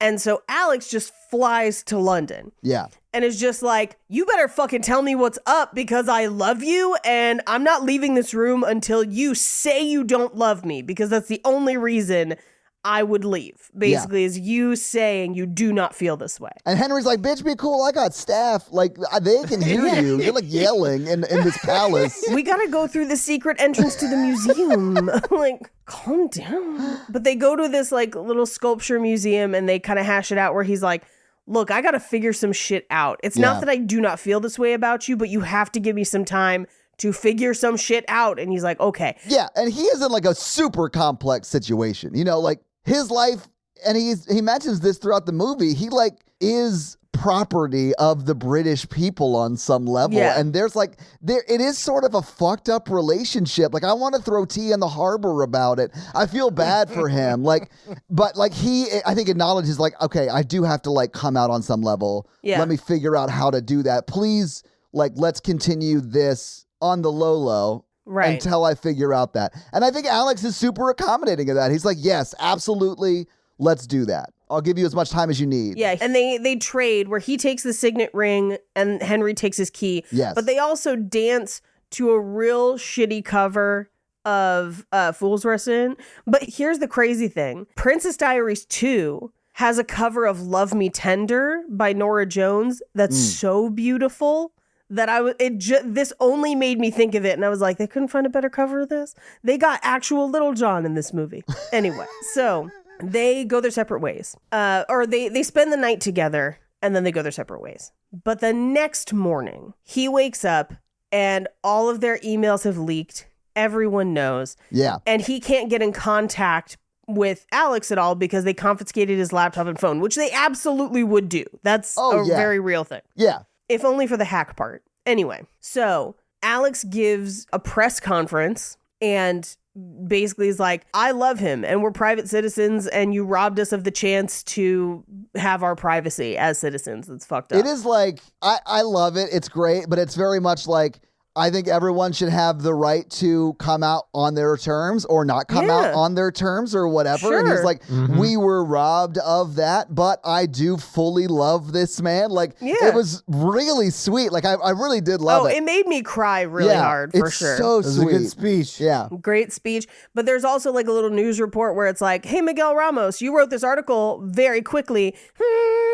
And he's just like, I don't know what you're talking about. And it's like, you know. Yeah. You know. It's heavily implied that he both was the hacker and the tipster who like tipped it off on Reddit or whatever so that he could just a few hours later publish his story and, you know, he'd get all the hits about it. Messy. Yeah, he a messy dude. Anyway, so he talks to Zara because Zara's like, that was a great speech. And he's like, I probably cost my mom the election. And she's like, or you just won it for her. You don't know. We'll find out next week. And he's like, well, I felt like I could feel him watching, but I can't get in touch with him. And she's like, they're not talking to us. I don't know. And she's like, but there's one thing we could do. And so she goes to her secret phone, the burner that she keeps for her one contact on the outside, which is, of course, the Aquari. Yeah, it's like his body, man. It's like his personal assistant, Henry's personal assistant. Yeah, very much like Princess Diaries. The hand of the king. The Hand of the King, yes. Sean Bean. Except it's just a prince. Yeah. Anyway, so he gets them in contact. He gives his phone to Henry and they're able to talk. And Alex is like, I'm coming to London. So they go to London and he's like, your speech was beautiful and people just know and there's nothing we can do about it now. But they're like, surprise, the king wants to see you. And the king is Stephen Fry. When I saw him walk in, I was like, sobbed. I love it. I fucking sobbed because I was like, Stephen Fry, he couldn't come out when he needed to either. Yeah, I know. Anyway, I do love that before they go in to see Stephen Fry the king, his brother Philip is like, the less you say, the better it'll be. And in my notes, I just have, I don't need your advice, forehead. Fuck y'all. Anywho, the king, Stephen Fry, is just like, hey, I get it. You guys clearly love each other. I read all of the emails. All of them. Yeah. But you belong to England, so sorry. It's going to be a no. Yeah. But then he gets a phone call. It's not a phone call. Someone comes in. Oh, that's what it is. Somebody comes in. Yeah. And he said, sir, the second tower has been hit. Too soon, Mikey. Too fucking soon, bro. So the guy comes in and talks to the king. And he's like, what? How many people? And then the prince's sister, is just like, look outside. There's people in so many cities like Cambridge and Bristol. And it's a huge mob that's just like, gay rights! And you're just like, the power of the people. It is great, though, because the reason Stephen Fry is like, you can't come out is because tradition or some bullshit. Yeah. And Henry's like, well, that's bullshit. Like, I should be able to be a happy surviving member of this family. Yeah. And then, it's clear Stephen Fry changes his mind when he sees the public support outside. Yeah. And if like a prince came out, I do think like this sort of thing would probably happen, at least at Buckingham Palace, like, right. because there are tons of LGBTQ, everyone is on the spectrum somewhere. And a lot of those people would be like there to support in London, like for sure. It'd be great. Yeah. Plus, if the princes were this hot, I mean, like, come on. Like, you don't want to watch it? Watch Minx, Paige. I gotta watch Minx. You'll enjoy it. You had me at Jake Johnson. Well, and you see this dude's dick too. You see the president's son's dick a lot in that show. All right. Anyway, they go out on the balcony together as a couple, which is very, very sweet. And Stephen Fry, the king, is like, don't do that unless it's like a forever kind of love, because like if you do that, they sort of own your relationship too. And on some weird level, that's true. Yeah. Which is why I never go to a back porch with a woman. Not even for a barbecue. Yeah. He doesn't want to risk it. The FBI might be anywhere, Paige. Yeah, exactly. The federal brisket inspectors, yeah. I'm not going to hang out on the porch and then be married to you or whatever kind of rule that it is. I'm not doing that. You can't put me in the death camps and make me get gay married. I have a neighbor, my best neighbor, and I love this family. Hang on. Do your other neighbors know that this neighbor's the best neighbor? Well, he gave him a trophy, so. Okay, that's fair. Yeah. No, they don't know. But I know.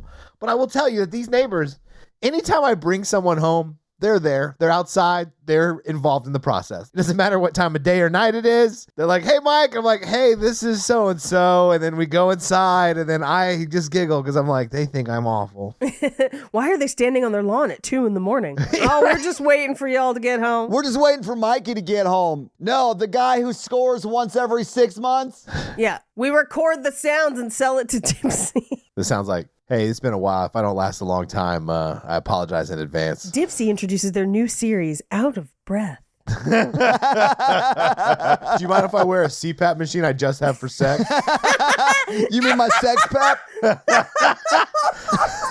If you do that, you have to play the Darth Vader entrance music. Yeah. I am your daddy. Actually, Vader does mean father, so. Yeah. Anyway, we cut to the election night, and it seems like they're not going to win, but then Uma Thurman wins, and they're just like, oh my God. And they go out she like makes a speech, and they hold hands. Yeah. And it's very sweet. And she's like, oh my God, my husband's here. What happened? Where have you been? Yeah, I haven't seen you in literally 18 months. This movie takes place over like a year and a half, and they're never in a scene together. They are married. And then he just like flips open the notebook, and he's like, On March 13th, you knowingly ingested a plate of chicken parmesan. That's such a specific reference page. Like, It's the one thing I recognize him from every time. it's great. Anyway, after the election, he takes him to the house where he grew up, which would be very sweet if not for the prince's line of like, wow, you really were working class. I know, right? Which you're like, oh, that's right, he's a prince. Yeah, Ugh. I didn't like when he threw rocks at it and he's like, please, God, make me a bird so I can fly far, far away. I don't know how you got to Forrest Gump, but God damn it, I'm glad we're here. And that's the movie. There is allegedly a post-credit scene that none of us watched, but I think it's just them with the cake that fell. Oh, yeah. Okay. Okay. Nice. Well, after seeing this movie, having talked about this movie, what'd you guys think about Red, White, and Royal Blue? It's cute. It's a cute film. I was glad I picked it. This is a good choice. I'm redeeming myself. This film sort of slaps, and I don't think I gave it enough credit on last episode because I clearly more or less second screened this the first time I watched it. Yeah, you missed all the sex. I did, and there was a lot more than I remembered. There was a great amount. But I dug it. But Paige, do you have any fun facts for us? I only have a few. Well, it is with those fun facts.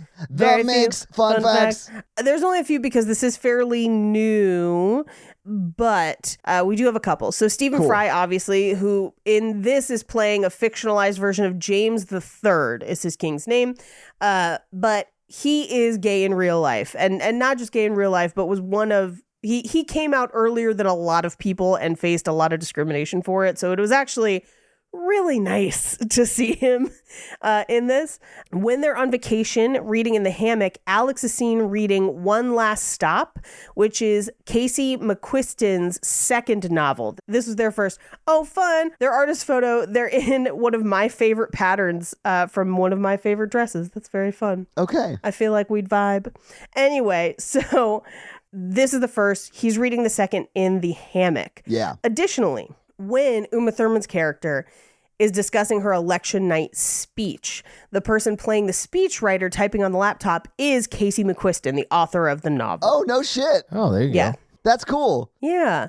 Now, allegedly, according to a couple interviews with the director, Matthew Lopez, Taylor Zakar Perez, who plays Alex, asked whether or not he needed to shave for the one scene where we see him in his butts.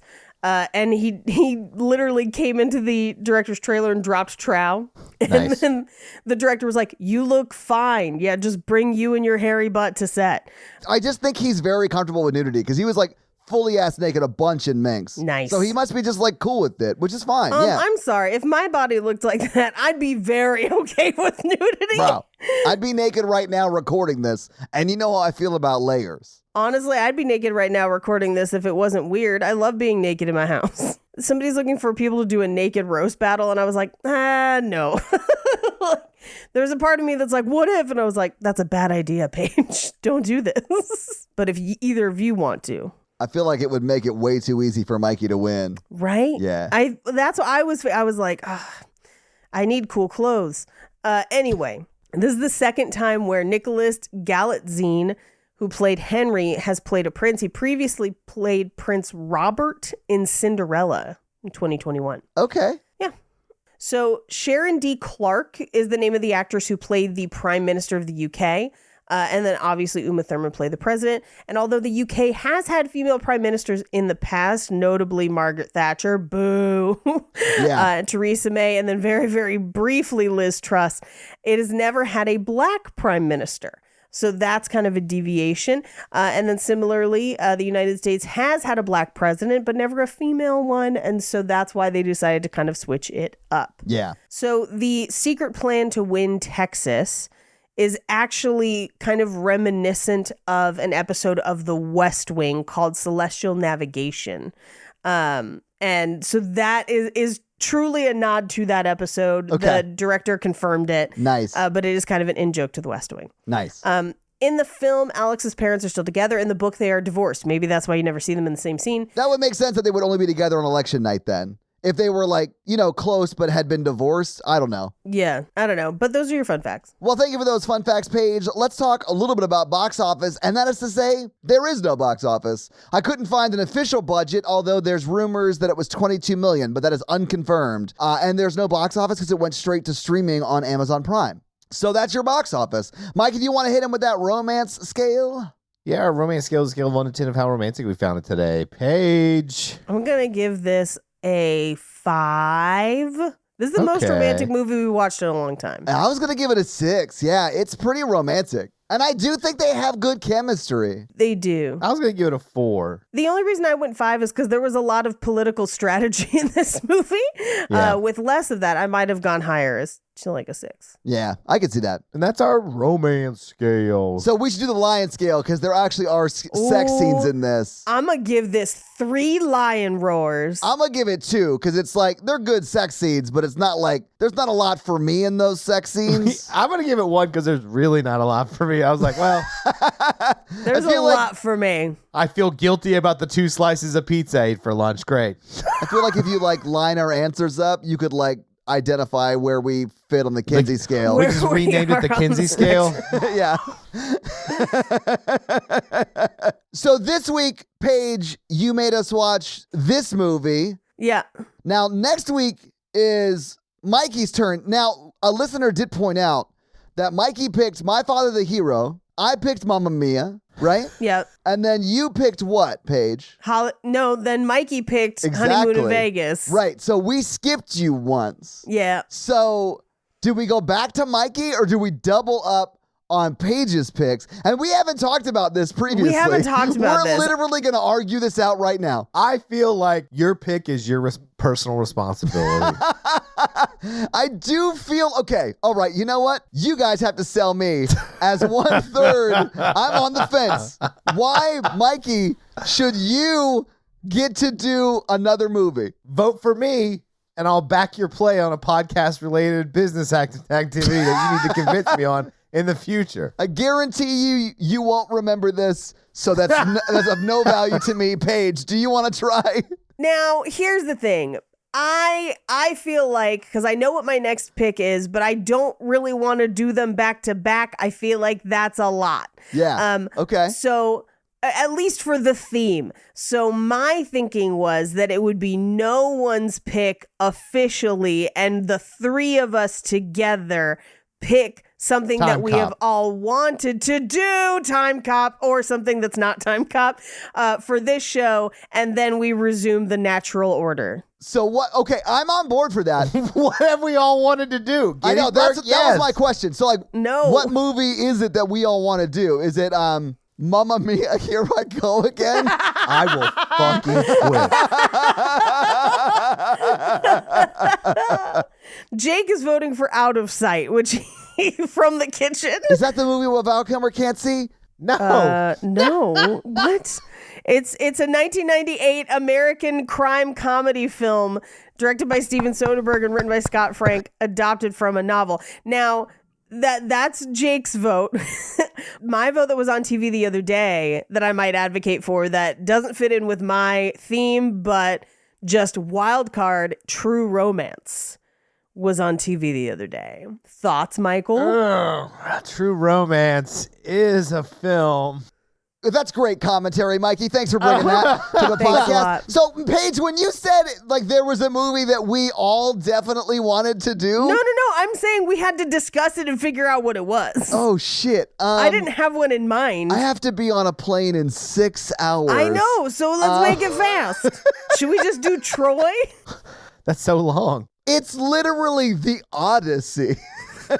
Or Dumplin'? We could finally do Dumplin'. It was the best of Greeks. It was the worst of Greeks Worst of or Greeks. whatever. How about this? Okay. I reserve the right to demand a pick at a later date when I feel like it. Okay, yeah, I will grant you that. That sounds fair. I'm going to get a pick IOU for a later date. I like because it. I do think the next movie that Mikey was going to choose works because you will be staying in the general location where that movie is set while we record it. So that'll be very fun. So, Mikey, do you want to reveal what movie that is? Yeah, Valley Girl with Nicolas Cage. Yeah. All right. I've never seen it. You've You've never seen it? No. I've never seen it either, but What? Oh my God! Am I the only one that's seen Valley Girl? that's how numbers work. Yeah. It's gonna be fucking dark. I hope you guys are ready for a dark ass episode. Can't wait. So your homework for next week is to watch Valley Girl and I guess discover why that's such a dark movie and then check back for the episode. So Mikey, do you have a review for us to read? I don't. I forgot. Well, while you look one up, let me tell them how they can have their review run on the podcast, and that's to leave us a 5-star text review, and we'll have Mikey read it for you. So Mikey, whose review are you going to read this week? I'm going to read Tiger Rosa Well, what does Tiger Rosa have to say? for the unromantic as well. Oh, okay. She gets personal. Or they do. I gave up on rom-coms when at 38 I divorced and moved back home to my small hometown. I get it. I've been in similar situations. The guys I went to high school with have either moved away, married, or methed out. The 3 choices. Oh, man. The 3 M's, baby. Moved away, married, or methed out. There's not a single Christmas tree farm in this whole county. And the only pumpkin patch is run by a gay couple. Oh, I want their story. That sounds like a great pumpkin patch. Yeah. I say all of this to say I don't really like rom-coms and I don't watch them. None of that detracts from my enjoyment of the podcast. Paige, Mikey, and Todd could review textbooks and I would listen 5 stars. I love that premise. Let's go to Florida and grab some textbooks. Yeah, Les. Before they burn them. Well, thank you for that awesome 5-star review. And if you want to have Mikey read your 5-star review, leave us a 5-star review. Yeah, normally we jump right into plugs, but I talked to the producer of our live show earlier today, and he informed me that the restaurant now has lasagna. So keep that in mind. What? Oh. Lasagna. We got to order 2 and stack them and see if they charge us for just 1. They're probably going to charge us for 2. That's how restaurants work. That's why they're 2. Anyway. So, yeah, guys, if you like this power throuple that we have here on this podcast, make sure to check out our other podcast, The Horror Virgin. And that is the only other podcast that Mikey and I are on. But Paige gets around, and she is on 2 other podcasts, Black Card Rehab and Cult Podcast. So guys, definitely check out those because they're amazing. If you want to follow us on social, we are at Romancing the Pod Show Yes. on Instagram, and we are at something else on Twitter who I just have never taken the time to learn It's just Romancing Pod Show because they have a character limit and it's show SHO like Showtime. So guys, check that out as well. And if you want to follow us all individually, Paige is at Rampage Wesley everywhere, including TikTok, except for Twitter, where she is at Paige Wesley. Mikey is at MRandolph24, and I am at Todd J. Awesome everywhere. And guys, we got a P.O. box. So if you want to send us some love letters or whatever you might send to a P.O. box, it's actually not a P.O. box. It's like a regular street address. It's pretty awesome. It's 6688 Nolensville Road, number 108-34, Brentwood, Tennessee 37027. So send us some stuff. Yeah. That's going to be it for us, you guys. I'm Paige. I'm Mikey. And I'm Todd. And you complete us. To completion. I want to have sex on the American flag. Oh, that's it? That's it? That's what it is? And if you're a true patriot, that would have worked on you. I want to Star Spangle your banner. Oh, there you go. Jeez. Bye!